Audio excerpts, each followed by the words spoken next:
All right, welcome back, everybody. We're about to take a deep dive into one of the most iconic pinball machines ever made. Oh, yeah, we're talking the machine. Bride of Pinbot here. That's right. Released back in 1991 when pinball was having, its golden age. It really was something special. I mean, most pinball machines at that time were all about, hitting targets, getting a high score. Right, rack up those points. Yeah, exactly.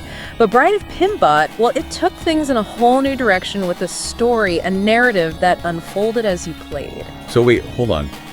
We're talking more than just bumpers and flashing lights here. There's an actual story. You bet. And it's a pretty cool one, too. See, the game is all about this robot, the bride, and her journey to becoming human. Okay, now that's interesting. So it's not just a background theme, this story. It's actually woven into the game itself. Oh, absolutely, 100%. As you play, you're literally helping the bride assemble her body piece by piece. Wow, that's really innovative for the time. I mean, who came up with this idea? The game was the brainchild of two pinball legends, Python Anguillo and John Trudeau. And these guys, they were like the rock stars of pinball design, right? Pretty much. They were known for pushing the boundaries, and Bride of Pinbot was definitely one of their most ambitious projects. I can imagine. So picture this. You walk up to Bride of Pinbot for the first time. What do you see? Well, first thing that hits you is the artwork. Very bold, kind of comic book-like style. Gotcha. Very eye-catching, I bet. And then there's the board itself. It has these curved ramps, targets placed all over, just a really dynamic design. Okay, so it's 1991. We're not exactly talking cutting-edge graphics like today. True, but they did something pretty cool. Bride of Pinbot had a dot matrix display, which was basically a screen on the machine. Hold up, a screen on a pinball machine. Yeah. But back then, that was pretty high-tech stuff. That's amazing. But how did it actually, work with the game? It was how they brought the bride to life, literally. As you hit targets and completed tasks, you could see her being put together on that screen, getting closer and closer to being human. Whoa. I bet that made the game even more exciting, like you're not just playing for points, you're actually helping this character achieve her goal. Exactly. And the whole gameplay was designed around that narrative. Your main objective is to assemble her body by hitting specific targets that represent, her arm, her leg, even her head.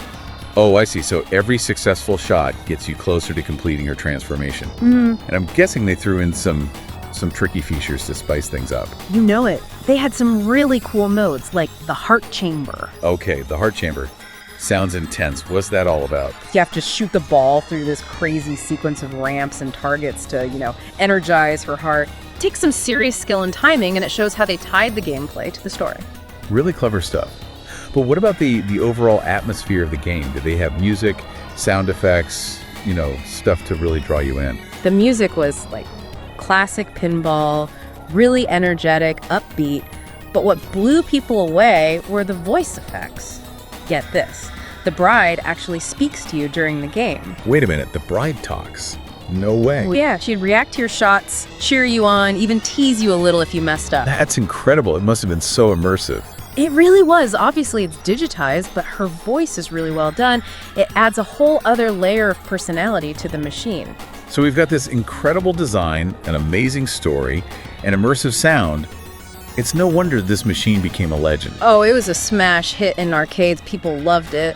And to this day, collectors go crazy for Bride of Pinbot. They even feature it in tournaments, right? That's got to be a testament to its lasting appeal. Absolutely, for sure. It makes you think, where's the line between games and art?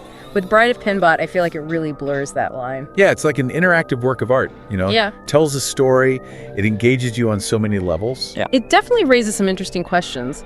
Could you call a pinball machine art? Can it actually tell a compelling story? I think Bride of Pinbot is a pretty strong argument for yes. I'm with you on that. And for all our listeners out there, if you want to experience this masterpiece for yourself, you got to check out some videos online. Seriously, the visuals, the sounds, everything about it, you really have to see it in action to appreciate it. That's right. Well, thanks for taking us on this deep dive. It's been a blast. Anytime. Always happy to talk about pinball. All right, we'll be back next time with another fascinating deep dive. Yeah. Until then, keep on exploring. See ya. Bye.